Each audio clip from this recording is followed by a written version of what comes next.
say this about women all the time, so I can say this about a man. He's nothing but a pretty face. Don't this hit make my people wanna jump? Don't this hit make my people wanna jump? Don't this hit make my people wanna jump?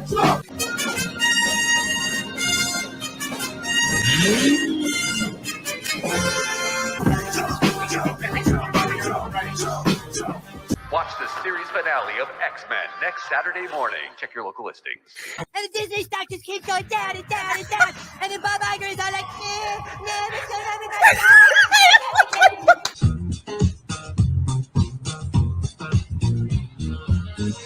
Life could be worse. This is the worst. This is the worst. This is the worst. Mm-hmm. Yeah. I'm bag of pixie dust. Contraband. They're gonna do the Mary Poppins thing. They're gonna do it. They're gonna do it.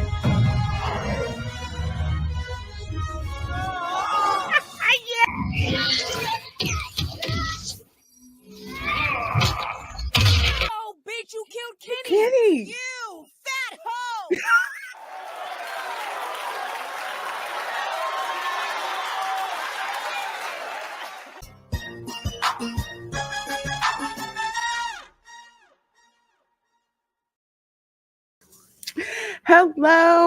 Hello, everybody, and welcome to my channel. I'm Reina Creole, and of course, this is the Spice Lounge, where myself, a couple of friends, and a special guest drops in to opine on pop culture and gaming and various subjects. And you know what we do? You know, we got the hot takes, you know, we got the spicy conversation, and you know, we definitely keep it real on this channel, starting with our hot topics that we have. Roundtable going on, so many hot things, but had to pick out 3. Then, of course, we're going to get into the gift that keeps on giving, and that would be Stellar Blade. So much stuff to talk about today. So much stuff to pack into a 90-minute show today. But first, let's bring on my panelists, and then we'll bring on my special guest. Before we do that, make sure you guys hit that like button. Make sure you share out the stream, and make sure that you let people know we're here. So let me bring in my usual suspect of a panel. And of course, I've got Retro Nerd Girl, we've got Culture Casino, we've got Views with Hughes, and we have got Vash Sky. How are you guys all doing? Great. Doing very well, thank you. I love it. Love it. Glad to see all of you guys. Glad to see you all here. You guys ready for our special guest? So actually, hold on. Before I bring guests in, I see some super chats and membership chats. You guys with your members and the money. I gotta give you props for that. We have got Sick Lid for $20 who says, "Let's bleeping go." And I really have to get my super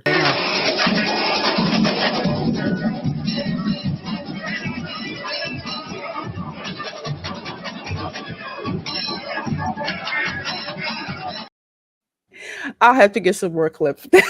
That's an ultimate good one. Thank you, Sicklid, for that $20 super chat. I so appreciate the support of my channel. You guys help keep the lights on, StreamYard bill paid, and all of that good stuff. And also help me to raid the Blu-ray and DVD bin at Walmart when I see something. You know, so thank you guys. So you know the big bin at Walmart. You know, where they put the DVDs in, and it's like a treasure hunt. You're like, let me see what I could find in here. Just raid that thing. I love it. I love it. Walmart, please don't get rid of physical media. Okay, just don't do that. Don't do that. And Christian DeLorme's Vinyl Revival, who's been a channel member for 20 months. Thank you so much. Special place in my heart for you channel members. So showing off my love for my belle Reina Creole. Well, thank you so much. So much. Merci beaucoup, Miami. Thank you so much for that. Appreciate that. Appreciate you guys being members.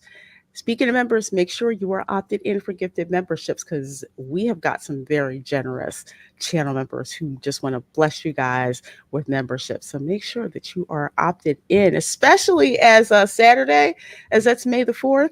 Channel members, we're all going to be watching A New Hope, aka Star Wars, and I think I have a physical copy somewhere in the crates that I need to dust off, rip the shrink wrap off, and rip a digital copy so we can all watch. So make sure that you don't miss that. So with all that said, I see all you guys, and okay, wait, one more. Five loonies or 2 toonies and a loony, again from Christian Delorme's Vinyl Revival. We are in New Orleans, y'all. I'm so jealous. I'm not going to talk about food because I see culture give me the stink eye right now. I won't talk about food yet. It's better than Florida. You can drink at 7 a.m. Yes, you can get wine for breakfast in New Orleans. I was like, wine for breakfast? Okay, I'll try that. And Casino has great taste in cars. Yes, he does. And So do you're you. all lovely, my sweet. Oh, well, thank you. Thank you. Thank you, Christian. Thank you so much for that, Christian Delorme. I appreciate that. And thank you, Charles Ratliff, for gifting 5 Reina Creole memberships. Thank you so much. So generous. I appreciate that. Thank you. And you guys who got gifted with memberships, make sure you drop Charles a thank you for that. All right, so we ready to bring in our special guest.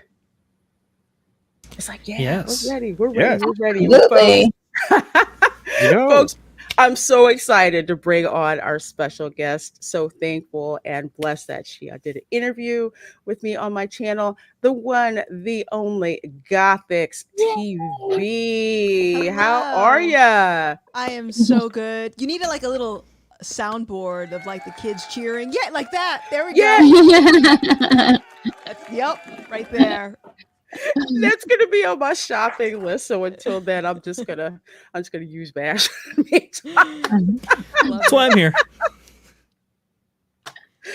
Oh my dear, well, it's lovely to have you here. Excited Doing to great. be back. Yeah, doing good. Yeah, just excited for some talk, some spiciness. I didn't bring my Tabasco sauce because I wasn't sure what the spice lounge entailed. If I should bring my own spices. Oh, this works, you know. You sound like my Aunt Thelma. Okay, no matter where we went, she had a bottle of hot sauce in her purse. So when we would go to restaurants, if it wasn't to her liking, she would not hesitate to open that bottle of hot sauce and just start shaking it right there. To be fair, there's a lot of black women in the South that does that. Yeah. I don't know that it's just about the South. My great grandma Cosby used to carry around a bottle of hot sauce in her purse. So it's very particular. Yeah. Oh yeah. Which hot sauce? Oh, I think it was Cristal. I was really young, but it was, it was very that distinctive shape with the drawn top and everything. So yeah, I have a bottle of that in the fridge right now. But grandma, were you asking me that or Gothics? I was asking everybody that in general. If you're a I just fired in there with that answer. No, because I have what is it? I don't like Crystal hot sauce. That was always at the table. I didn't like that. I like Tabasco. Yeah. Oh, that's fine. That's solid. I hate hot sauce of all kinds. You like which one, Gothics? I like truff. It's a fancy schmancy bottle. It's like a black truffle hot sauce. I only get it when it's on sale. Otherwise, I won't get it. It's too expensive. Truffle hot sauce. Yeah. I hadn't heard of that. I get like Tabasco, or if I'm at some out of the way truck stop and get something called like hotter than hell hot sauce. Just to be funny.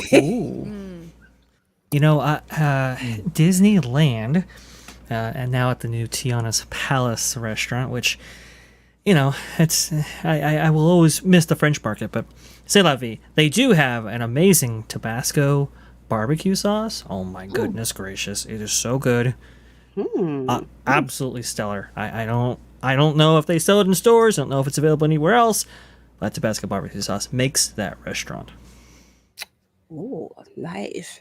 Tapatio for us Latinos. Yes, I have seen Tapatio a lot since I lived down Now I gotta here go now. raid the cupboard. I'll be right back.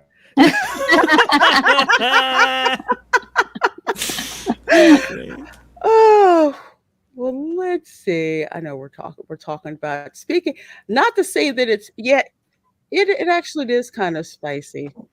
Hang on one second. I swear. I'm usually better than this. But anyway, to kick off the Spice Lounge, you know that I like to do a lot of fun stuff to kick off the show. Speaking of the Fall Guy, Guys on the left side. this is freaking genius. Ryan, right here on the left side, Ryan. Okay. My only complaint is that I don't Guys see on the left cornhole side. Leo. That's my only complaint.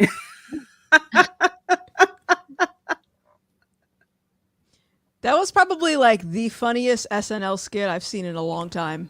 Great stuff. A long time. The cast couldn't keep it together. Ryan Gosling couldn't keep it together. It was absolutely spectacular. Yeah, I'm not sure who the guy is next to him, but he is so Mikey good Day? at. Is that who it is? Yeah, it's Is- Mikey Day. He is so good at that. He looks it's like spot on. You know what? I missed that skit on Saturday Night Live, but I'm gonna have to go back and watch it because I saw this and I had to do a double take. I said, when did the live action Beavis and Butthead come out? I missed that.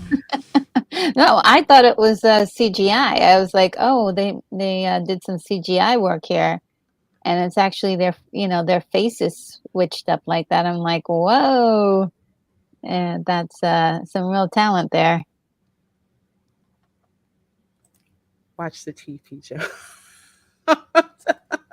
Okay. I will. That is a wild way to show up at a premiere. Yeah. From what I've heard about this premiere, they were doing just all kinds of crazy things. Yes. They even had like a stunt, a little stunt performance that was really good. I was like, wow. Yeah, they did a lot of weird antics, but hey, if you can get people into the seats, maybe that's what you have to do now. Makes me I wonder guess what. so. I mean, SNL hasn't been super funny for a while there, so there's good promotion for that. And Fall Guy, I mean, the what you got people crashing into glass on the red carpet. You've got a pre-show at Universal Studios Hollywood, right before the Waterworld stunt show. Really fantastic marketing here. Yeah, I was going to say that this is. Yeah, I know Soul Assassin. I was looking for Cornholio and I didn't do it. Oh, but this gives me hope in a way because you know how Ryan Reynolds, he's really big on marketing his movies. So I can't even imagine what the premiere for the Wolverine and Wolverine Deadpool. and Deadpool. Yeah. Yeah, I think that's going to be a pretty big flick. But look, he's a master marketer. A lot of these guys in Hollywood know that they need to kind of stand out because especially, if they're a little lighter in complexion, they have to stand out. They really have to market themselves well. And Ryan Reynolds does a great job. Ryan Gosling's really learning from him or kind of taking it his own way. Because if you think about his efforts to market Barbie, he was probably the reason that film went completely goo goo gaga. I mean, I'm not taking away credit from Margot Robbie, and of course the absence of taste from women who like to see men hated all the time. But it was was an interesting. It was an interesting way to go about marketing it. He leaned into it, plus the show that he did at the Oscars and everything else. I mean, this is a guy that knows how to do it. But anyway, for what especially it's worth. that pink suit that sold it for me. With the pink suit, that was freaking awesome. I don't know. It doesn't hurt that he's handsome either. I mean, let's be fair. So, no. He's quite good looking. So I'm looking forward to seeing Fall Guy in the movies tonight, especially as I got a free upgrade to RPX. Yes. So that's always good. Ooh. That's always good. And of course, what is always good, we've got 42 of you folks in here watching. Sure do appreciate that very much. The Spice Lounge, and we have got our special guest on GothixTV. So you guys ready for the hot topics? Let's do it. Oh yeah. Indeed. All right, let's go to the hot topic. Hot topic number 1. Barry Jenkins responds to criticism that Mufasa, the Lion King, is part of soulless machine. And I heard the groans already. Oh, how many of you guys saw the first live action Lion King movie? Or I should say the unfortunate privilege of having to do that. Not me. Not me. No, I didn't. Jinx. That was a family thing. So, so I had to do that. Yeah. I did see not only 1994's Lion King in theaters, interestingly enough, but I also saw the 2019 photorealistic remake. I love how they rebranded that in this article of The Lion King as well.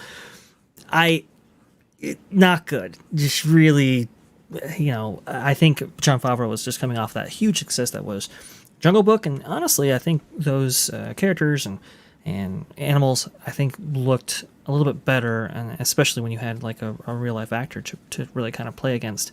I think that whole movie really worked in a way that I wasn't expecting. It wasn't perfect, obviously, but definitely worked a lot better than Lion King. And so when you have the former head of the Walt Disney Studios division saying, "Oh, we think we can turn the photorealistic or live action remakes of Lion King into this super grand Star Wars cinematic universe," it was like, what? Who would?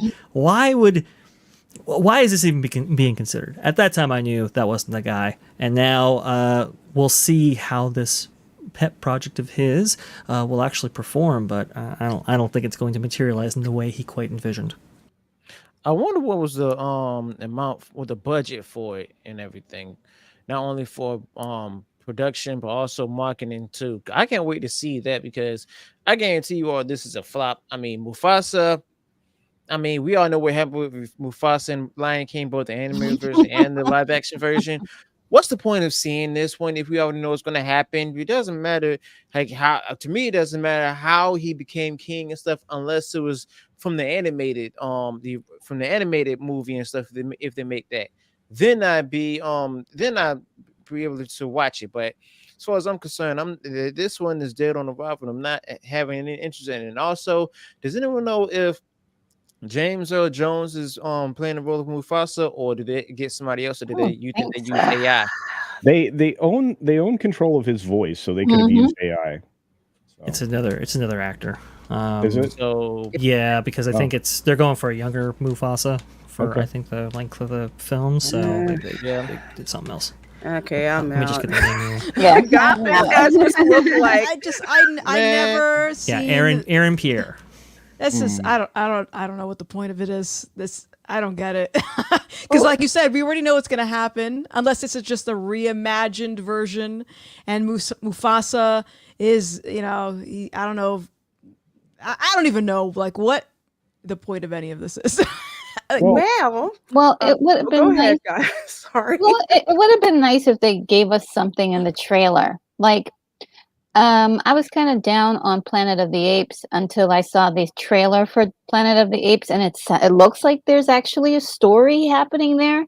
But for the Mufasa movie trailer, it just really seems like they just got jumbled up parts of the movie with no and really didn't tell you anything about what was going on except for Mufasa's there and like pretty shots, or I would just say they're not really that pretty, shots of things happening in the jungle and a few lines from a few characters. So you don't even really get an idea of what this story is really telling. So to get you excited about this. So they failed on that attempt, as well as not only that, although the work on 3D animation is incredible, it's just not appealing enough to want to go to sit down for an hour and a half, 2 hours to watch a lion crawl through the jungle or whatever he's doing. It just seems so unattractive. And no, I'm not going. I didn't go to the other one either because it didn't impress. First of all, looking at the ratio that Vash is pointing out here, wow. The first one, I really didn't want to see the first one, but it was a family thing. I kind of got coerced doing it. Oh, it looks cute. And my nieces and nephews were just like, this is so boring. They'd rather watch, National Geographic or something like that. Because you've got these animals, and animals do not seem realistic if you're using CGI to move their mouths and everything. Because with the Jungle Book, you didn't really see that. You just saw the animals moving and you heard the dialogue, and somehow Jon Favreau made it work. But with the first live action remake, it was completely soulless. Not the same score, not the same, emotion. Because there's things you can do in animation that you can't do. Exactly. In live action. And with this movie, the so-called prequel. Okay, so you remember the scene from the animated movie where you see, Mufasa after, he chewed out Simba, and they're sitting there and they're watching the sun go down, and Mufasa's telling him, all about the circle of life and that, the line of royalty that they come from and all of that, where it gave Simba that weight of what responsibility felt like and the responsibility that he was going to have to inherit. Well, do you know in Mufasa, it's like, no, he's not from any royal blood. No. He just shows up. They retcon it. Yeah, that was another piece. I was like, what? Well, who's what? It was very unwowing. Well, I want to step back and look at it from the business perspective, because you guys were talking about Hughes and Retro Nerd Girl were talking about it. The original film in 2019 cost $260 million to make. It made somewhere in that $1.6 billion range or something ridiculous. I mean, it was massive, if my memory serves. Yeah, I have the numbers right here. $1.646 billion. Yeah. So it was a massive success. It was a massive success because people wanted to go and relive and see the probably what they could do with this different type of animation. And one of the strangest things, most uncanny valley experiences for me was that it's like these animals can't emote. There's no expression. It's unlike the animation, as Lorena was describing. It's just not there. So we are now 5 years removed from the previous film. They're looking to retcon it, as Lorena informs us, and they spent $260 million on the previous film. How much more money do you think they had to spend? Because things didn't get cheaper. And based on the reaction that we're seeing, because of the wonderful dislikes thingy that we can add to our browsers, do you think this is going to have a chance of even making $1 billion? Is this a story that needed to be told? I think this is the question that we ask all the time, in our fellowship, in our group of humans, in our sphere. Did this need to be made? And that's really what the commentary about this is, one of those Bob Iger soulless efforts. Because that comment wasn't aimed at the film, although the film's definitely soulless. So was the previous one. But it's based at, this giant, like, beat a dead horse machine that Iger has found himself running. I don't know. What do you guys think? Is that the wrong take? You're talking about a film that is, I mean, according to the original, about $260 million production budget, which we know sometimes Disney they finagle those to be a little bit lower than what was advertised right there. We can only assume because of the high rendering quality, and I'm sure the animators that were used, this is gonna be more. It's just gonna be more money. So we're talking like what, in the realm of $300 million, maybe. It has to earn over $1 billion if that is the case, to actually make its money back. And I think that's too big of an ask for this picture right here. I mean, if we're just going off of the like to dislike ratio, it seems like people really dislike this. I understand that there are campaigns and everything like that, but that's usually been pretty indicative of a film, whether or not it's going to reach that threshold. It could reach some international territories that could support it very, very well. I believe it made over $1 billion internationally. But in 2024, I'm just not seeing it. And by the way, it's going to have stiff competition. I forgot. Is it coming out when Sonic is, or there's it's coming something out around there? I think in December. There's something around there that's going to compete with it as well. I think so gotta look it too. up, What cracks me up is you've got people who have interviewed this director, basically saying, "Why are you messing with this this soulless remake?" You know, because I guess Christian, she interviewed him, says, "Barry, you're too good and talented for this Iger's soulless machine." And of course, the whole thing went over his head. And Barry's like, "There's nothing soulless about the Lion King," and he's going on and on and on and on and on. But it's just like, you don't understand. We had an animated movie that had everything. Yeah. So why the heck are you doing this? So I think this is once again another project that Disney wanted to, and yeah, this is Spice Lounge, another project that Disney wanted to put a black face on. Granted, dude did win an Academy Award, I think for Beale Street. I think for the screenplay for that. But I mean, he's got some chops, but it's just like I can see it right now. This thing is going to fail. Disney's going to step aside, and dude's going to be left holding the bag. Yeah. So right now, were you going to do what it's competing with? Was I going to step on you, Vash? Yeah, no. I was just going to say that he did win an Oscar for Moonlight, which, by the way, Moonlight. that was very okay. Yeah, they won Best Picture that year, which is interesting. But if you remember, at that Oscars award ceremony, they read the wrong envelope. The one for La La Land was actually read, and then Moonlight was corrected there. But it caused a big stir, obviously. And culture. Why don't you go ahead and take it from here? I think I know what you're going to say. So Mufasa is directly competing with Sonic the Hedgehog. They both open on December. Oh, forget that. They're toast. Yeah. Yep. And what's funny is a week before that, and it'll still be in theaters, is the animated anime style, The Lord of the Rings, The War of Rohirrim.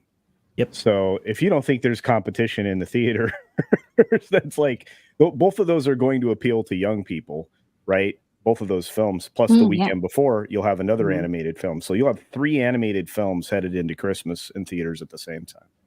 Gothic, seems like you got a comment. I mean, the only comment that I have is I don't think these people are that smart in the sense that I don't think they're actually anticipating to create something that's beautiful and artistic. I think they know they're creating trash in a way, and I think that them releasing it on the same day as Sonic, I think it's intentional, to be honest, because I look at this like, this guy is even saying something about Shakespeare, so I kind of get an insight into how he views his own type of artistic expression.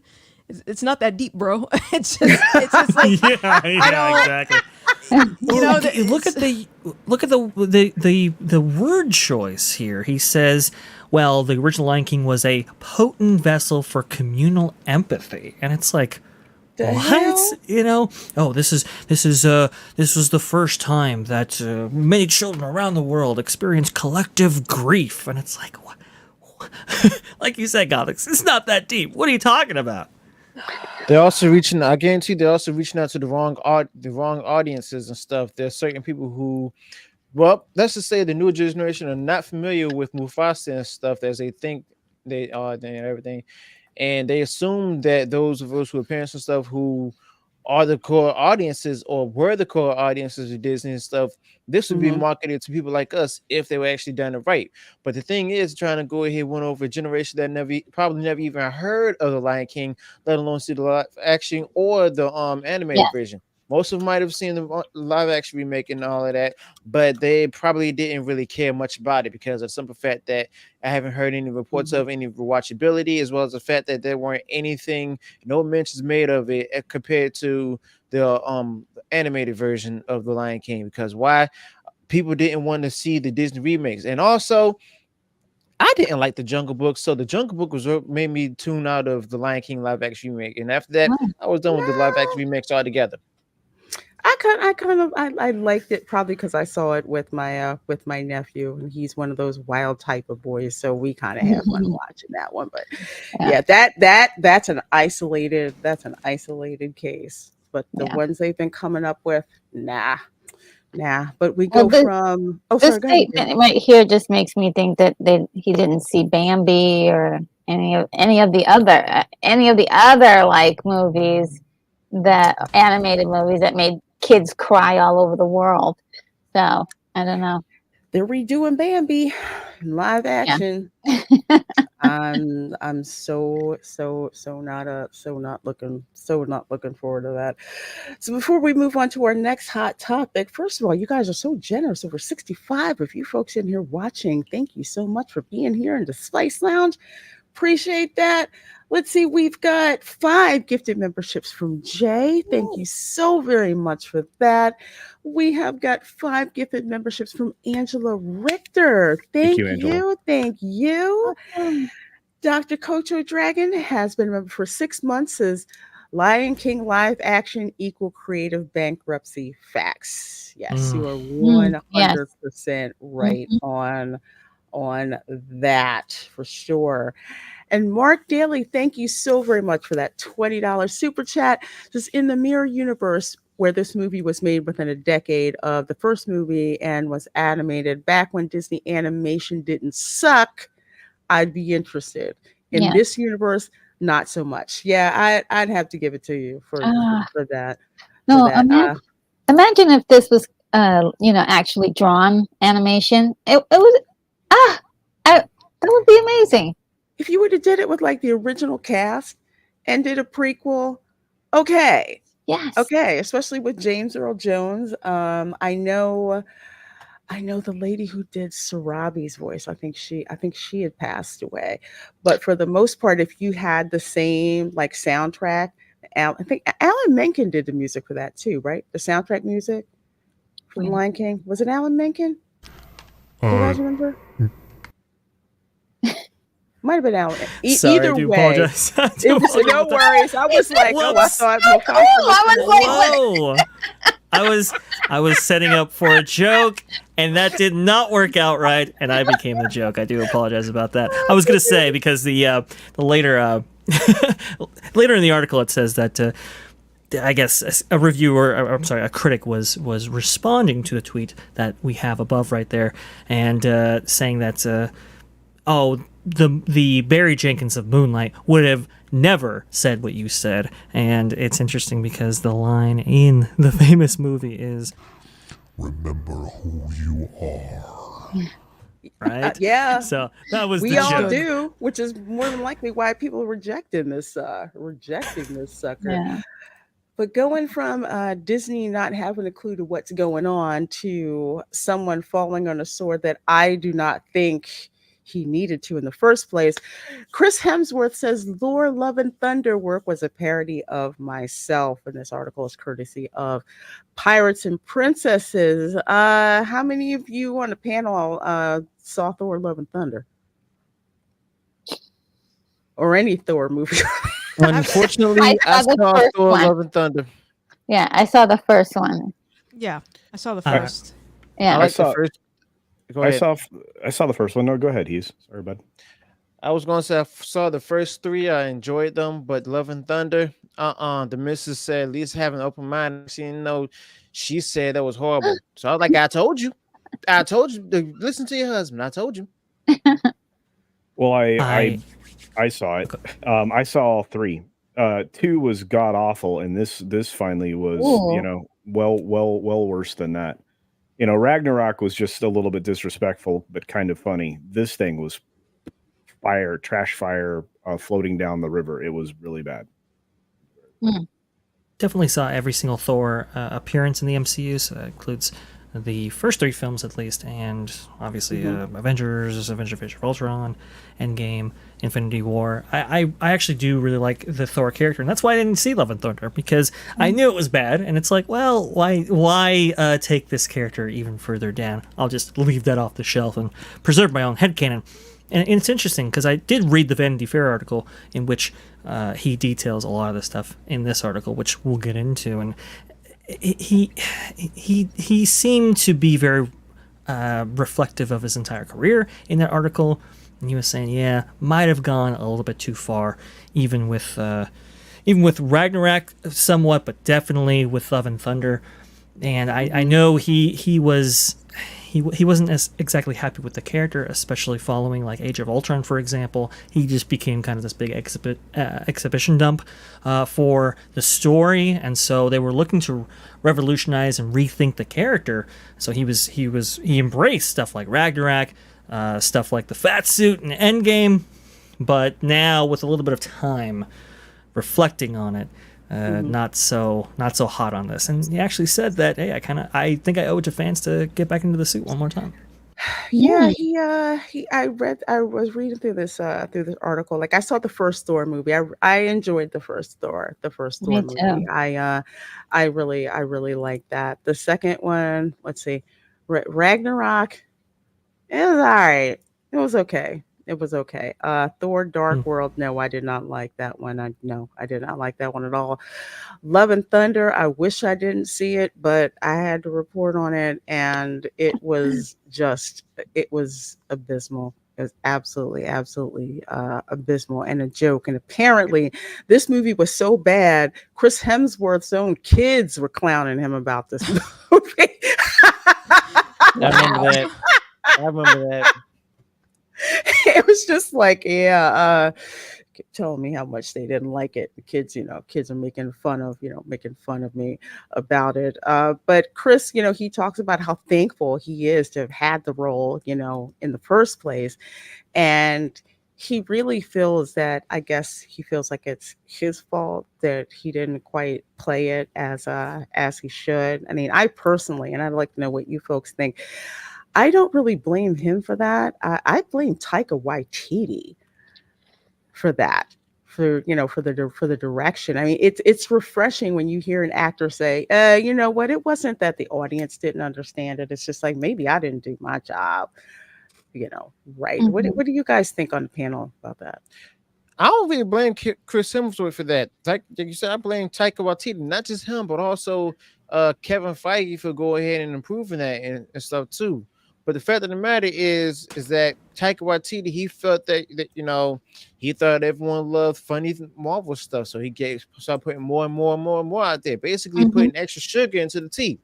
But the problem was that too much for good stuff is not beneficial or good for us at all, because of the fact that Thor, he's a serious superhero. Okay, do we all agree that he's a serious superhero? It should be, yes. Yeah. So the fact of the matter is, make him serious to the point where you can have some good humor here and there and all of that, but don't let the humor dictate the movie. Make it more serious, make it darker and stuff. Not Thor too dark though, because that whole cinematography is way too dark for my liking. But at least make the character that Christian Bale played much darker and stuff, much more sinister. I like the sinister, but it was done in a manner that was too in a hilarious way. But the fact of the matter is, people got grew tired of it. So the problem was, it was too much quote unquote funny stuff, is even the woke and stuff. But the thing is, woke elements was overtaken by the constant usage of the humor in the movie itself. Yeah, there are aspects of Ragnarok that I like, and I think maybe even Chris Hemsworth enjoys some of the depictions there. And honestly, it led to some really great things, like Infinity War. His depiction there, I think, was perfect. Honestly, there's some great humoristic stuff that really showcases Chris Hemsworth's range and talent, especially in the comedic space, especially when it's the Guardians of the Galaxy, which I am so mad that we didn't get the first treatment of what that story was actually going to be, the as Guardians of the Galaxy going forward. Oh, this would have been so cool, but alas, didn't actually happen. But then you have some really emotional stuff with him with Rocket and stuff like that, reflecting about his life and his journey up until this point right here, and made it very rewarding for fans in the process. And then you go to the fat suit, and it's like, maybe we took this maybe a little too far right there. Obviously, he wore the fat suit even during that big showdown with Thanos at the end right there. And then, yeah, he talks about in Vanity Fair how in Thor Love and Thunder, how he was kind of regressing back to this kind of typecast of his earlier roles as an actor, which was basically like the kind of the dumb hunk, right? And it's kind of funny because it all kind of circled around at that time, and it's like, why take this character down in that way? Why make him the butt of the joke? Why make me the butt of the joke? Honestly, and the way he was depicted in some of those scenes, in terms of like this, scantily clad clothing, you wouldn't necessarily do that with women. But let's go ahead and take Chris Hemsworth, a la Thor, down a peg. I think, as far as Taika Waititi, he's talented in a certain area in which he, can create his own, incredible stories. I think for something like this, you really needed somebody. Well, first of all, I think they ran out of ideas at this part. Because after this part, they really started to really wane as far as having a cohesive story and cohesive characters that would interplay very well into this MCU, machine. It just really started dissipating and falling apart. So this was like one of the, the main puzzle pieces that they just couldn't figure out. And you can see that by the reactions, and also I know pretty much everything that happened in the movie, and from especially the scenes in which I saw where there was a lot of jokes and funny stuff that was inappropriate. Characters that that we had basically seen from the beginning kind of like discarded, and there just wasn't enough cohesion. So I think they were just, it's not just Taika Waititi, it is definitely him being hired to do whatever he wanted to do. He should have been watched, he should have been managed, and there should have been a storyline for him to follow that actually meant something in the bigger picture. And good point. Gothix? I didn't watch this movie, so I really don't have a comment on it, except for, unless he's in a contract to do a bunch of movies, I don't see why he would have taken the movie anyway. At some point, we have to okay, we can consider the direction that the writers have for a movie, but then if you're an actor or an actress, why would you then take the role knowing that it's probably going to piss off your fans? I don't get it. But yeah, that's my only opinion on it, because I didn't see it. Well, I like that insight. Thank you. And first of all, thank you. Let's see. We have OCDD. Thank you for this $4.99 super chat, my dear. Just watched Prince of Egypt last night. That drawn animation always brings tears to my eyes. Nothing like hand drawn. Absolutely. It's the best movie. Oh, Prince of Egypt? I love it. Yeah, isn't it great? Such a good animation. Yes. I love it. Yeah. I can't remember how many times I saw it.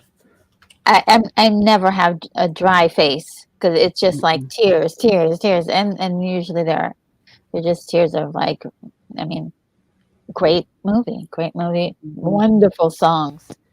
The songs are just incredible.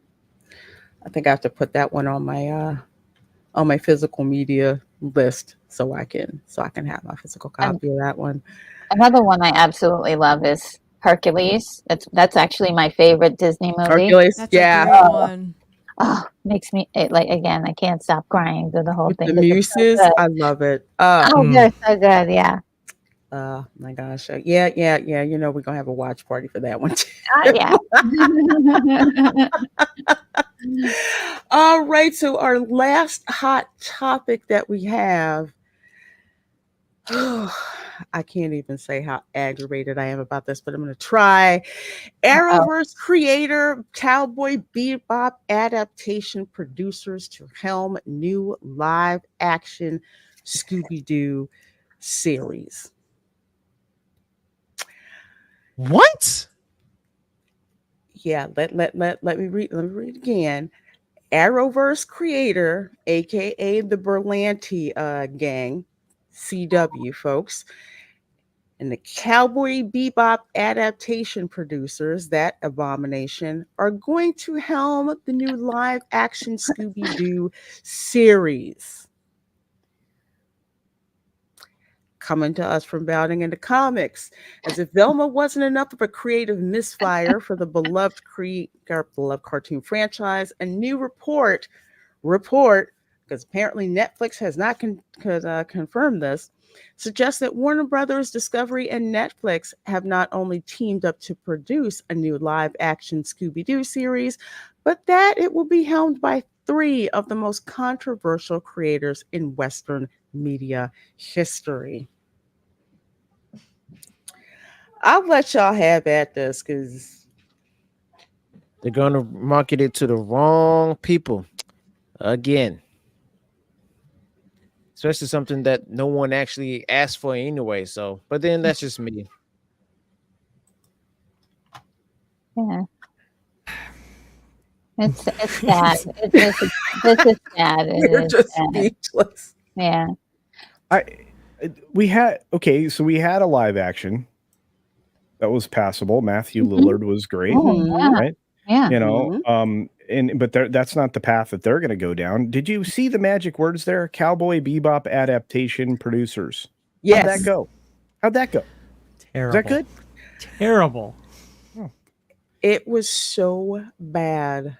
I think back when I was on Toxic Femininity, I think I ranted so hard my head spun around 360 degrees because Cowboy Bebop was one of those animes I used to watch all the time, like along with Samurai Champloo, and each episode was standalone. The music was great. The writing was great. Yeah. It's one of those anime gold standards. So here it's live action. It's like, okay, we'll see what happens. And then it's just like they screwed up every single character. And that series went over on Netflix like a turd in a Sunday punch. That did. Yeah. I watched maybe 20 minutes of it and I was like, I can't do this. This is terrible. It looks right. It feels right. I made it through the whole thing eventually, but it looks right. The aesthetics were great for trying to recreate that whole anime feel, but everything else about it was wrong. And not only that, they got off on the wrong leg with the fans. And it's like they do it intentionally. Hey, how can we nuke the thing we're working on? Mm-hmm. Oh, we're going to send out this non-likable woman, talking about stuffing clothing in her crevices or whatever the hell she said. And I'm like, okay, how is this related to what you're doing? And why are you promoting this? And no, your costume and you don't look like your character. So those are valid criticisms. It's just it. And again, I loved watching the anime. I loved watching, Samurai Champloo. I loved like the same things Lorraine is talking about. I mean, I just felt so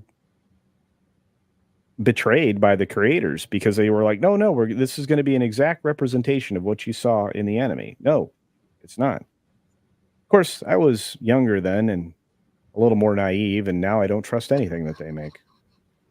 So, especially Scooby-Doo, and I'd like to hear Gothic's opinion on this. Scooby-Doo is one of those gold standard cartoons. Mm-hmm. Okay, granted, I didn't like what happened with Scrappy-Doo. He could have gotten rid of his ass, but they brought him in anyway. Jeez.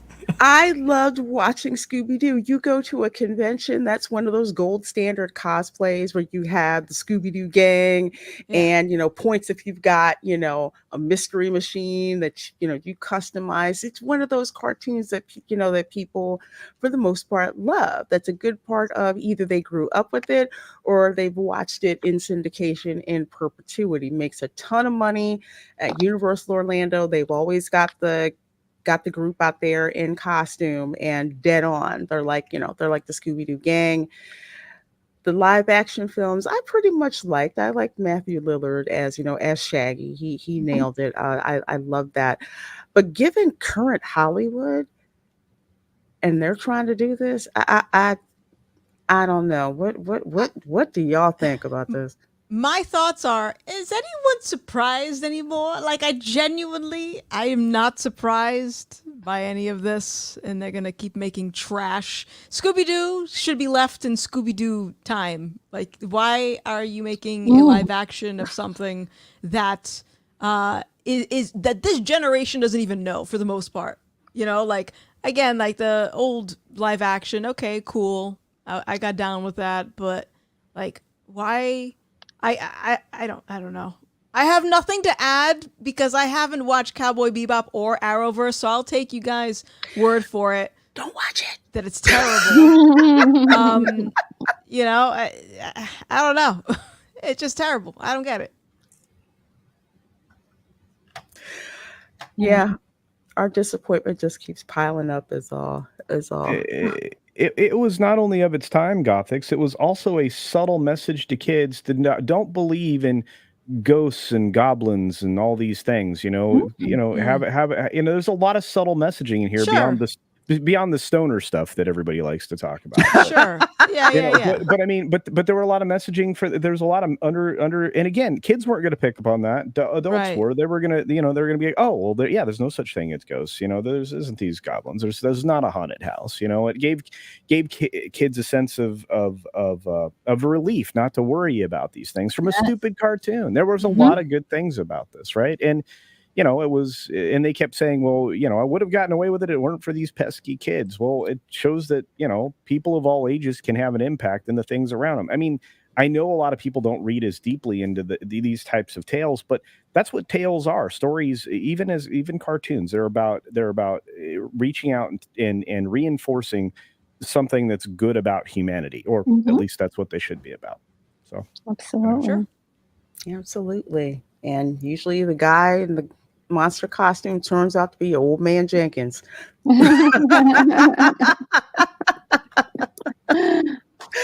All right. Well, before we go to our main topic, we're about to lose views with Hughes. So, Hughes, why don't you let people know where they can find you and what you have coming up? Well, y'all can find me here on YouTube as well as Rumble as Views with Hughes and Jennifer News. And also go ahead and follow me over on X with Mr. Romy Rome. Also, May 11th, I am planning for a live stream and everything. Still working out the kinks for that, so stay tuned. All right, my dear. Well, thank you as always for dropping into the Spice Lounge. Thank you for having me. Nice. I'm seeing everybody. Gothics, nice to finally meet you. Same. All right. Take Thank care you. All right, folks. Make sure that you are subscribed to Views with Hughes. His link is down in the description box. And 63 of you folks in here watching. So let's get to the main course, which is Stellar Blade. Now, Gothics, I know it's probably an understatement to say that you like playing video games, and I'm getting back into it. And one of the biggest changes that I've run into is it's almost like either I'm taking crazy pills or gamers seem to be, well, I shouldn't even call them gamers, seem to be offended at every single little thing.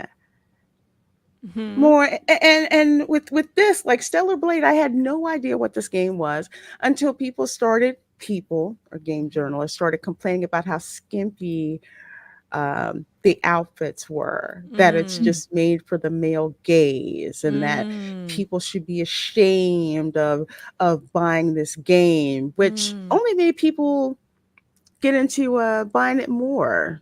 And Yeah. These yeah, people saying this, I better not see any OnlyFans links on their profile. None of that. Because I find when people complain about the skimpiness in video games, usually these are people who support that type of content, which I find very interesting. Yeah, no, I mean, gamers are very sensitive. But I would say with this whole Stellar Blade thing on both sides of the aisle, it's rather pathetic, because my viewpoint on it is, if you don't like a game, then don't play the game. Or make your own game. Vote with your dollars, you know? It's why I don't really buy any new games anymore, because I'm tired of the crap that they're putting in it. Same. That sounds really. It sounds like common sense to me. But I wonder how many of the people who signed this petition here were actually people who were interested in the game to begin with. I think there's only two. I think there's only two reasons that anybody would be aware of this game. And correct me if I'm wrong, or if you can think of another one. But you'd be aware of it because you were interested in it, or you're aware of it because of the controversy around it. So, because otherwise, why else are you invested in games? Gamers are invested in gaming. This wouldn't, had there not been controversy, this wouldn't have been as widespread as it was, and Crumbs wouldn't have been threatened over, trying to get this uncensored. So, Mark doesn't deserve that kind of a bounty, for wanting them to restore the costumes. Oh, that was insane, wasn't it? Yeah. So starting this petition was genius on his part, because it really did bring to light the fact that it wasn't even about a couple of inches of clothing or cloth or whatever. I mean, it's all virtual goods anyway. But it's not. That's not what this is about. It's about the censorship. We won't censor the game. They did. They just like, it's not any different than when Cyberpunk 2077 was delivered in such poor fashion, right? Or anything that Bethesda releases, which is almost always total crap. I know you asked this question, but I haven't pre-purchased a game since Fallout 76, because it was just so terrible. The only time I violated that rule was with Cyberpunk 2077. But other than that, I don't prepay. It's too dangerous. There's very little there that's guaranteed. And again, it's kind of like the news media. I've lost faith in these gaming companies because none of what they say is accurate ever. Anyway, that's just me going off for a few seconds. Yeah, I just know for me personally, getting back into it, I think the only game that I pre-ordered was Hogwarts Legacy. One, I was genuinely interested in it. So that's why I bought it. But I wholly agree with Gothix. It's like, if you don't like it, it's like, don't buy it. And unfortunately, we've got a group of people out here who, to them, that's not enough. It's stupid. It's not enough, for you to say, I'm not interested in it. I'm not going to. It's not my cup of tea. Yeah, I mean, the only thing I could say from a gaming perspective that I would be upset about with a company is that if I pay for something and that's not what I'm getting, people aren't, I would imagine nobody is buying this game because they want to see a girl in skimpy outfits. Maybe there's a sum, but I would imagine you're in it more for the gameplay, I would think. But if I pay for a game and they switch it, or so it's not even the same product, then I would have a problem. Like with Overwatch, they changed Overwatch 1 to Overwatch 2 and made it into an entirely different product and expect me to just accept it. It's like something like that I would be upset about. But over cosmetics in the game, it's like, if you don't like it, then just don't buy it. But I don't know. It's stupid. I hear you. Hey, Dante. Hi. Verbal Riot Show. You definitely have got to check out his channel. If you think we're spicy, you should go check out his stuff for $10. Thank you. Says, hey, love, great show. They didn't even go after Grand Theft Auto this hard, and you kill hookers in that game. I know, right? Well, you did until I don't know. I'm sure that's coming. Yeah, I have no. It's wild how much hate this specific game has been receiving over this stuff. Again, like the super chatter said, it's like, look, I mean, we've had games that are far more, I guess, hardcore than this. And obviously those have received ire. I'm not saying that they haven't, but you know, I mean, we're talking about the female form depicted, honestly, accurately when you look at the scans of the model used and so forth. And you know, I see plenty of mods on I don't know, the Nexus doing all kinds of stuff. And it's like, okay, well, let's, as a publisher, let's go ahead and provide those things by default, or you know, included with the game. And now everybody's upset. I just don't. It's just weird. It's just very, very strange. This is a step too far. This is a step too far. We're getting into, you know, what people are looking at is, you know, is a crime or is something that needs to be censored. That's none of your business. This is too far. This is way too far. But I mean, granted, this has been happening for a long time, and it's going to continue happening. Like, this is really, and when I criticize both sides of the argument, both sides are doing exactly what cancel culture wants it. Cancel culture is just a tool to silence people and to censor people. So if you got one side of the argument saying, no, we want to see scandalous women, change your game, versus the other side saying, we want women to cover up, change your game, both of them are demanding that a company do something to their game. It's the same thing. It's two sides of the same coin. And that's really what it boils down to. It's just censorship in the sense that you're forcing a company to do something that you really, it's not your place to do it anyway. Like I said, if it's the entire product that they're changing in a game, which realistically they can do whatever they want. And I would argue too, because someone mentioned about Grand Theft Auto and how they didn't throw a big stink about that. Well, they didn't get their marching orders. These people are only offended by what other people tell them to be offended about. They don't have a thought of their own. And I would agree with your assessment, Gothix. The only thing that I disagree with, I do apologize. I have a delay, so I'm sorry if I speak over anybody. The only thing I disagree with a little bit with that assessment is that in this particular case, the game featured content in trailers or in advertising that wasn't actually featured when the game was actually published, and I think that's the crux of this issue. So I agree with you. Companies are free to do what they want. However, there is truth in advertising. Yeah, right. This false advertisement, sure. I mean, we see that in movies too, where they'll show something in a trailer and it's like, where was that in the entire movie? That's unfortunately a risk that we're always going to have to take. I mean, I don't think it's ever going to stop either, but I get what you're saying. There have been lawsuits, and that's why they had the little text underneath there. Well, this doesn't necessarily depict everything that's going to be, going to be in the film. It's back and forth for sure. Culture, you were going to say something? Yeah, I think this is a little bit different than what you're describing. It's not really cancel culture in the sense, from the two sides conversation in this one, but I understand your point. It's just, this was changes forced upon the game by Sony specifically, because of the people that, as you mentioned, got their marching orders to change the game.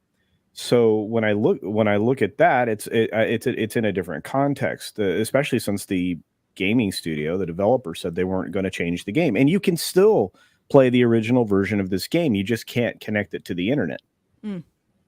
So if you have a physical copy of this game, you're not going to be subjected to the changes that were put on it in the last moments. Again, the petition's just out there to enforce, to the gaming company that they do what they do. Whether or not somebody buys the game, that's not cancel culture. That's choosing to vote with your wallet. Pick the Yeah, things no, you I want agree. to support or not. I agree. So, Like, I don't consider that cancel culture. Like I said, I think my definition of cancel culture is forcing a company to do something else. Fair enough. Yeah. Yeah. And this was company on company crime.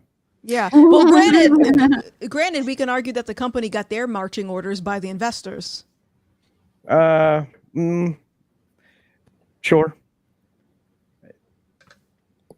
Again, I mean, it's all kind of governed right now by the political situation that we've allowed to happen in these investment funds that control people's retirement funds. If you want to talk about that, I mean, it would be, all this is coming down from the people who invest and make money cheaper for these entities.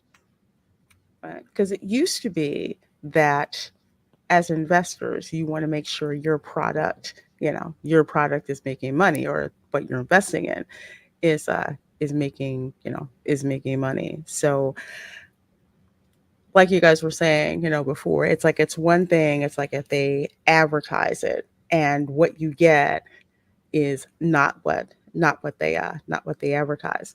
But I definitely don't like a company telling you what to do because of external pressure. We don't want you to show scantily clad women. It's like, well, this is our product.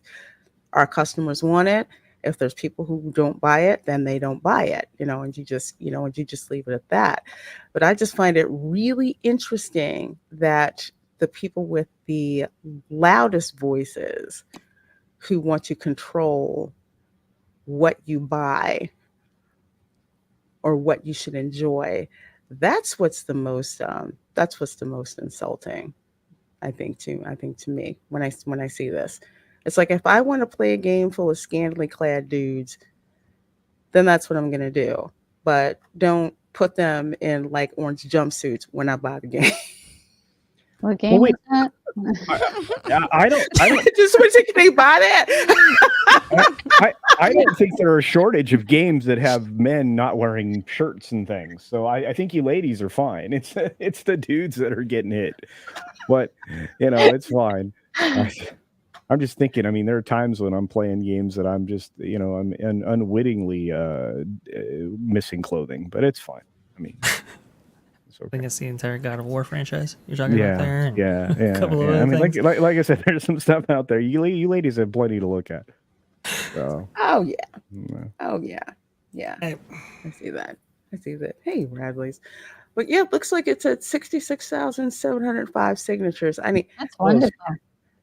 Yeah, it's up there. And granted, this is my opinion. It's like the petitions, it's okay. It gives some people a nice fuzzy, to do. But I'm just like, and I put this out there, maybe I'm being a devil's advocate, but what does it actually do? Nothing. Yeah, I think it's a distraction. Yeah. It's just a number. Is it like, because the reason I ask is because there's so many, and I don't want to just single out Stellar Blade, but there's so many people. So they sign this petition, sign this petition, sign this petition. I'm like, okay, well, if I sign it, what does it do? It's kind of like the same thing with the people hustling you outside of Walmart or the supermarket or whatever, who are just like, here, sign this petition to do whatsoever and whatever. And it's like, what does it really do? So is it that it's to say, hey, there are these new people who are interested in it? Is it to say, this is how many people who want this to change, or just what is it? Because it's one of the things that's interesting me. I can see why people do it. Some people feel like if they sign this petition that they're actually doing something. But when I look at it, it's like, okay, so where do you go from here? What's the next step after here? Get involved or complain are the options, I think. And some people's level of involvement is signing a petition and screeching on Twitter. Yeah. Hashtag. I mean, you can. There are many platforms by which you can actually modify your own game to incorporate not just the outfits that you want, but the physics that you want. And I'll just put it there. So, Gothix, I think that's what you're talking about. Get involved and do something about it. Well, you can get involved in a variety of different ways. You could. You could. Some very talented people out there. Indeed. Absolutely. Emo Trash says petitions don't even make things happen. Petitions just make them at least look at the issue, but it doesn't mean that the action you want is going to come to fruition. Yeah. I mean, if you had a couple, million signatures, I'm like, okay, this is affecting a significant amount of people. I mean, even this number is pretty impressive. But it's not. I mean, it doesn't mean anything if they're going to change it because of 100 people who are upset and loud on the internet. So. Well, and I'll ask everybody. I mean, if you own a business, right? If you own a business and you're looking at your bottom line, and all of a sudden you have 66,000 less customers, 75,000 less customers, and you're trying to sell them something at $70 a piece, you think that is kind of a decent chunk of money? And this is only a percentage of the people that are dissatisfied, because some people, I mean, Gothix is absolutely right. Some people aren't going to do anything. They won't even sign the petition. They'd just be mad, and be butthurt on Twitter, if you vote with your wallet, they don't make as much money as they anticipated as their projections, and it certainly reflects poorly on what they're offering if they are a public company and they offer stock. Hey, look, we think we're going to sell about this many millions of copies, and all of a sudden you aren't selling half that. That's not a good look. I mean, it puts studios out of business. Look at what we had to suffer with the latest Saints Row game. Right? I mean, that was a game, part of the franchise that was wildly popular, especially, with people like me. Once, I saw the path that game was down, there was no way I was going to support it. So I voted with my wallet, and I made three videos. Which game, Culture? Saints Row. Did I not say Saints Row? I think you did, but I think the microphone had pulled it down. I'm like, what game? It killed Volition. That studio's dead, gone. Yeah, Embracer just said bye then.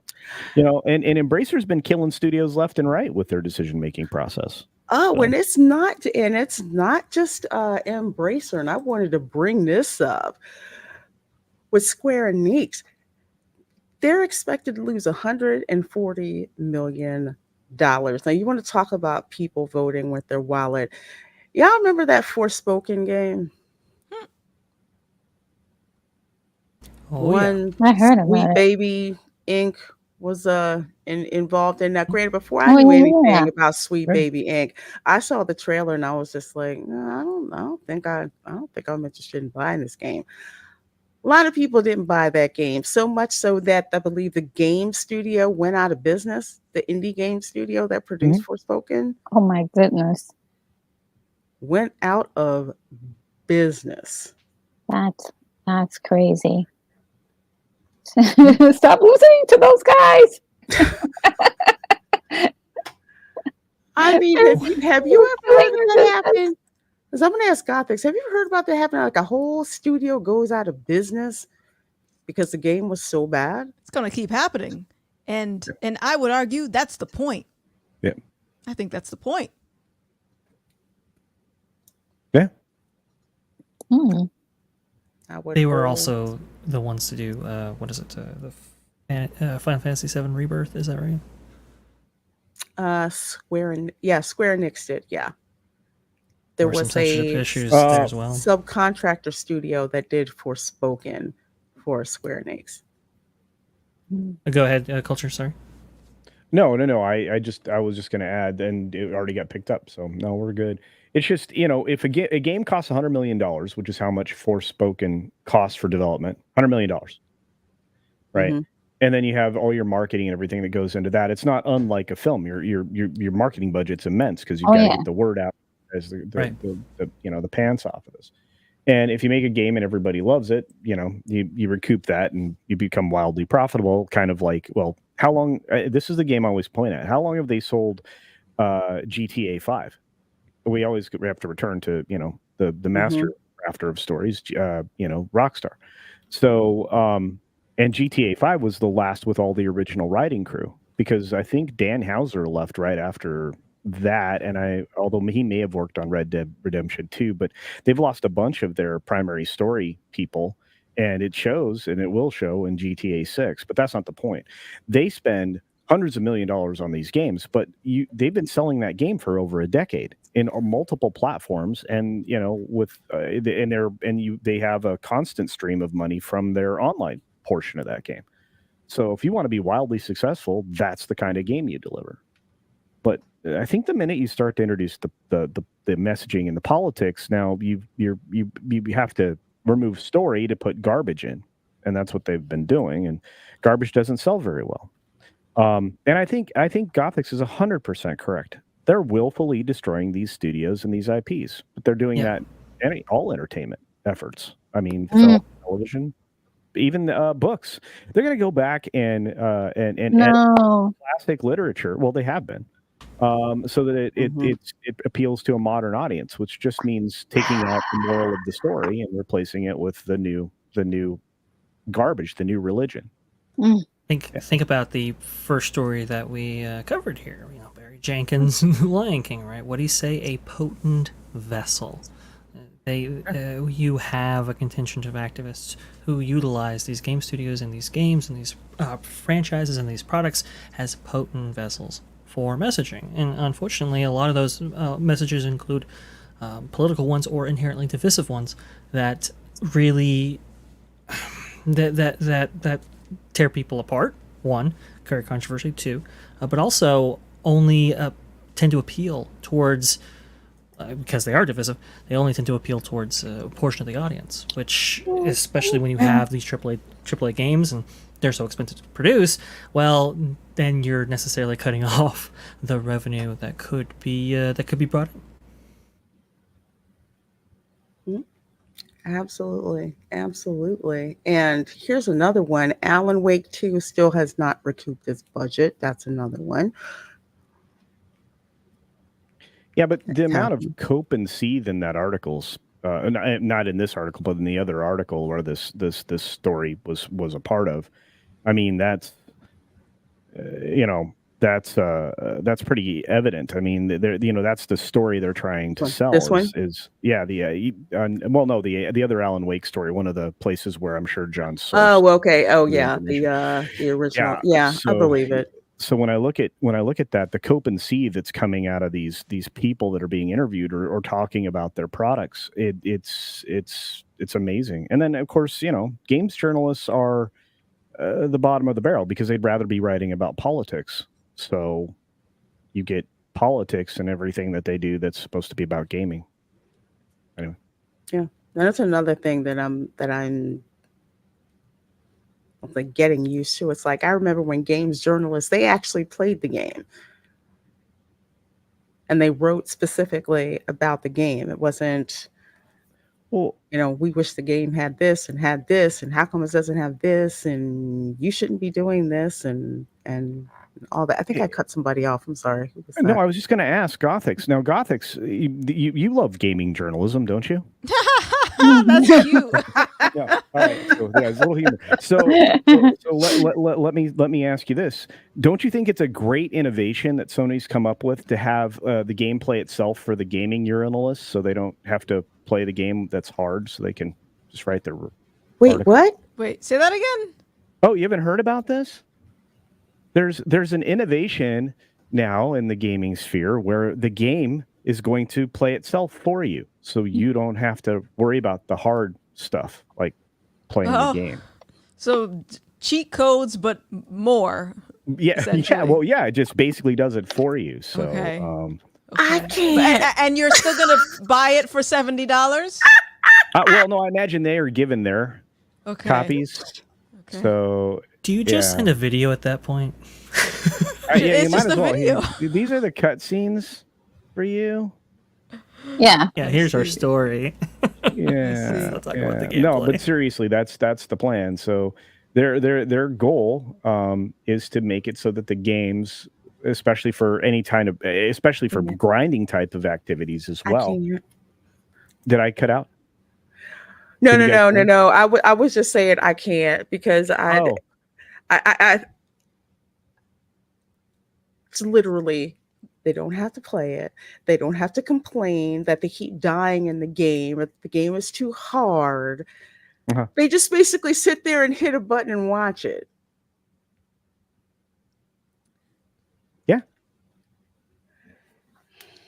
It's a very expensive movie. Yeah, I think Sony is making games that can play themselves is a very good idea.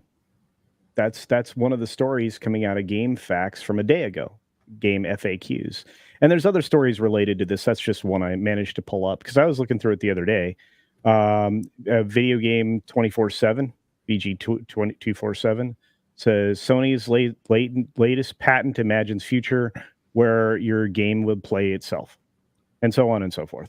So again, gaming urinalists will get bailed out because they want to play the games. Anyway, I thought that was funny. It was just an aside. I didn't mean to ruin our story here. Yeah, pretty much. F it. What's the point? What's the point of making it a game? It's equity, because not everyone is good at the same game. So you just make a game that plays itself, so everyone's on the same level.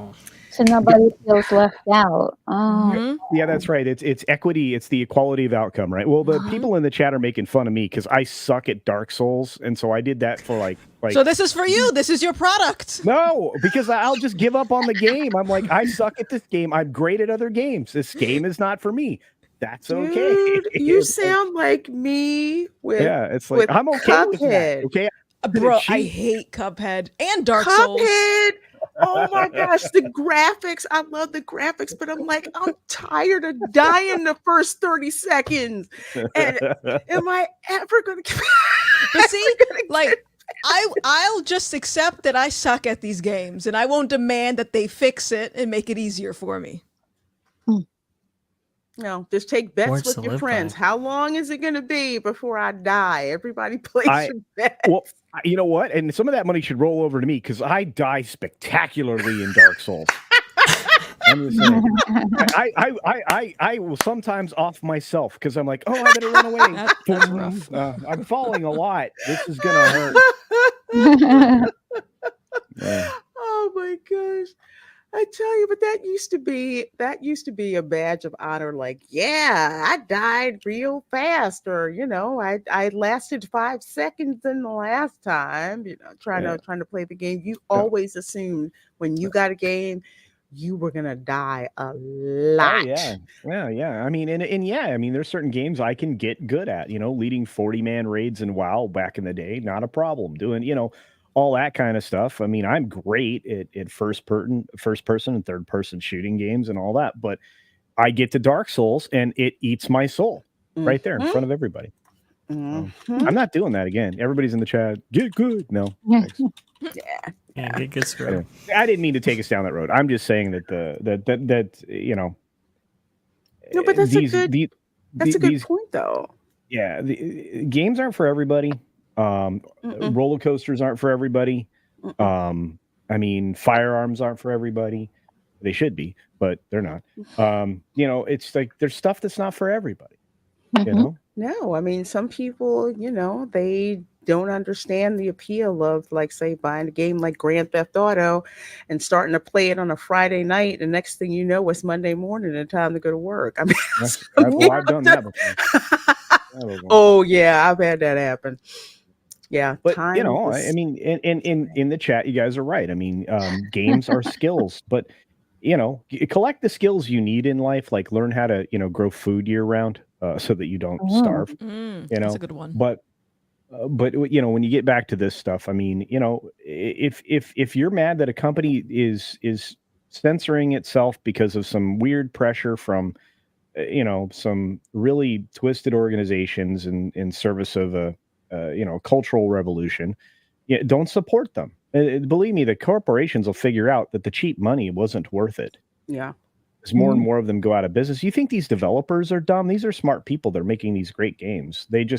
Eventually they get to the point and be like, wow, every time I go here and the studio does this, the studio goes underwater. start connecting the dots. Well, we'll see. It's about to happen in a bigger way. We've got the next round of layoffs coming up in the corporate world. After the latest earnings call across the board, not to mention the Fed's artificially keeping the interest rate high, and they won't stop printing money. And because the interest rate is so high, the national debt's growing by bleeps and bounds $1 trillion every so often, very rapidly. I didn't mean to get off on that, but it's just it's all motivated by the same thing. Yeah, I do that all the time. Just tell me to shut up. I don't have a. So when you tell me to shut up? No, I mean, I think you know it's not a Spice Lounge show unless we have a rant from you. I know. You know that's those are the best. Goes on here. Sorry. But just to say, there's so much of a catalog of games going back that you really do not have to plunk down money for a AAA title. You know, if you don't want to. I mean, I look at what's out there now, and I'm just like, nah, I'm not really interested. I'll go back and I'll go back into my stash and start playing some of those games that that I haven't. Like I got all the Kingdom Hearts games. I didn't even know they made that many. So I'm like, cool. I'm gonna go and play. That. Love the first one. Gothix, did you see that story the other day? I don't know if you did. That most people, like the vast majority of people, are playing games that are 6 years old or older. I believe it. Yeah. Really? I believe it. I mean, the goal is to have us like what these people they want is for us to not own private property. Yep. So get us all on digital.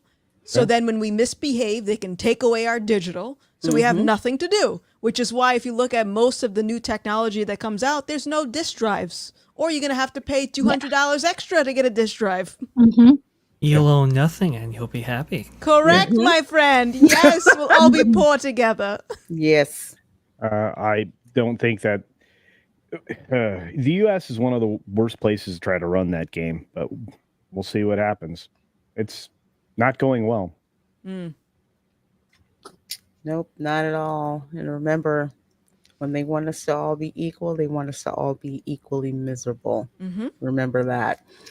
Well, folks, we are going to wrap up yet another amazing, amazing Spice Lounge. I want to thank everyone for joining us. I especially want to thank my special guest, GothixTV, for hanging out with us crazy bunch of my friends here. It was a blast. I wish I had more to add. I didn't know half of these things. I was like, I'm so out of the loop. But I had a pleasure hanging out with you guys. Oh, I'm glad you did. I'm glad you did. We just like shooting the breeze. You know, you go to somebody's house and they're just like, well, I don't really know about that, but this is what I think anyway. Yeah, there you go. That's what we got you for. Love you for it.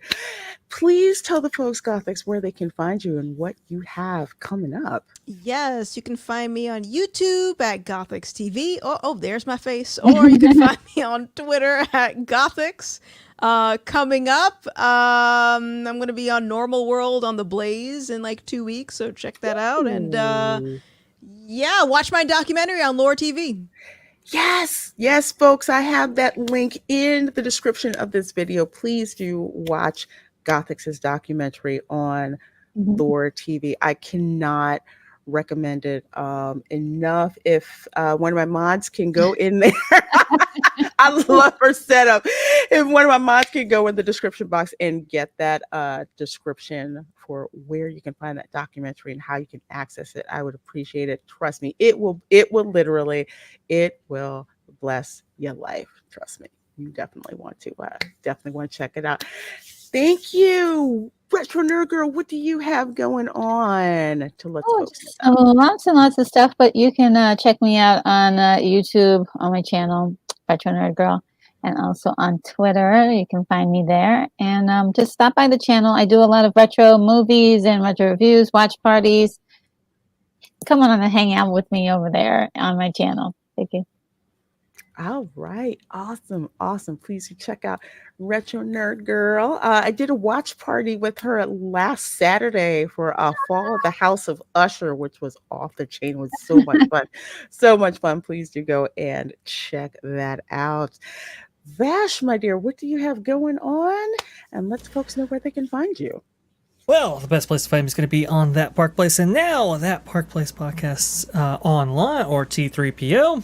We just actually crossed 1K subscribers in like 2 weeks or something. It was pretty crazy. So thank you so much for that and making it all of that possible. Honestly, you are the gigawatts. That powers up the show right there for sure.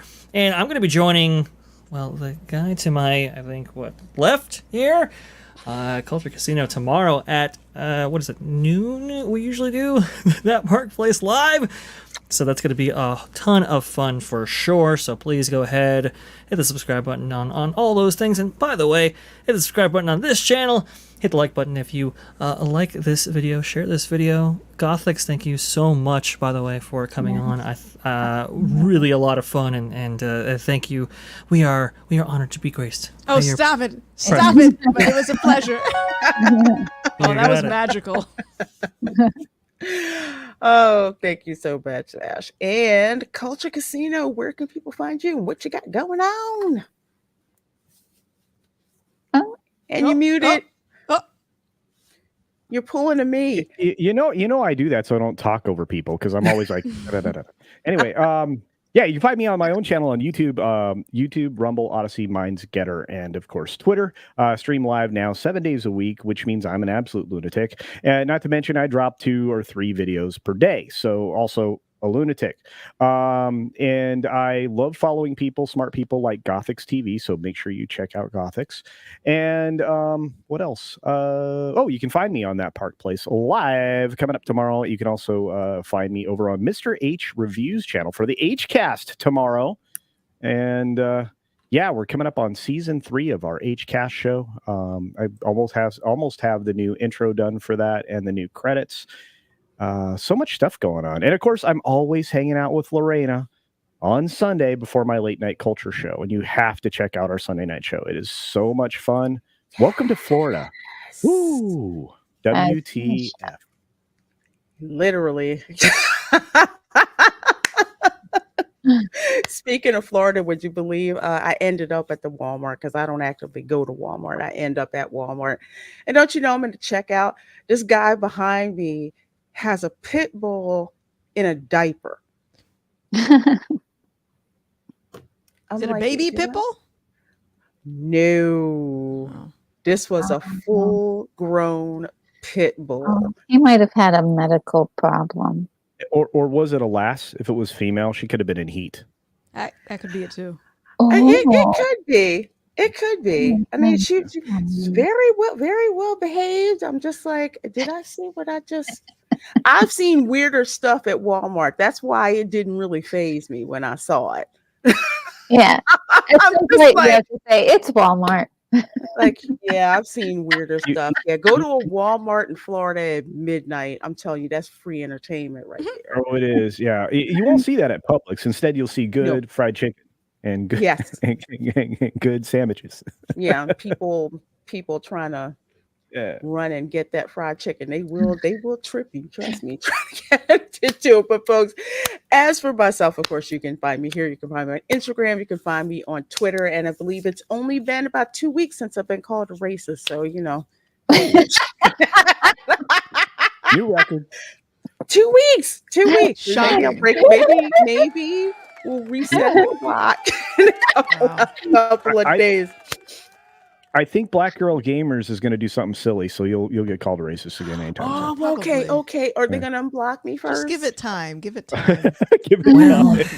They might be suing me, so great. They'll unblock me and then say something, and then probably block me first. But y'all can let me know. Let's see, what day is it? Oh, tomorrow I'm going to be dropping into That Park Place at noon, so I'll be hanging out with Culture and with Bash and with Jonas J. Campbell. So come hang out with us for some theme park talk. Let's see, nothing for me Friday, but Saturday is May the 4th, so I will be at Galaxy's Edge out at Disney Studios, live streaming from there. Also, Revenge of the 5th, I will be live streaming from Disney Studios as well. And of course, Sunday, 8 p.m. Eastern. Welcome to Florida Show. All the crazy ass Florida man stories we can fit in 90 minutes, and we never do. Bonus, if we have body cam footage, that's always entertaining for us to show you guys. So make sure you check that out. But more importantly, make sure you are subscribed to all of these amazing folks on the panel. You guys that are on the replay crew, you know I love the replay crew. So in the comments, let us know if you're part of the replay crew and what you thought of the show. And as always, guys, thank you so much for supporting the Spice Lounge. This is our 16th show. We love mixing it up here, hanging out with you guys, connecting, laughing, introspecting, and saying some stuff that you might not see on other channels, but yet safe enough to listen to with your kids in the car. So, folks, have an amazing, amazing rest of your day, morning, evening, wherever you are. Be blessed, and we will see you next time. Bye. Bye.